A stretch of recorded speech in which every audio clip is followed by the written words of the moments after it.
Colour வந்து change ஆகுது caustic soda சேர்த்தோன்னா. இது வந்து சில்லுன்னு தான் இருக்குது.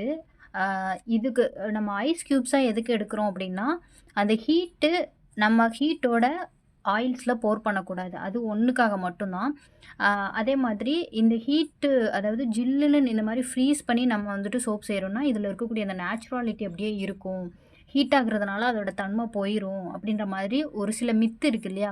இங்க பாருங்க, இங்க இது ஜில்லுன்னு தான் இருக்கு. ஆனா ரியாக்ஷன் நடக்கு. கலர் சேஞ்ச் ஆகுதா? இது ஒயிட் கலர்ல இருந்தது. இந்த மாரி இதுலயே உங்களுக்கு சேஞ்ச் ஆகுறது தெரியுதா?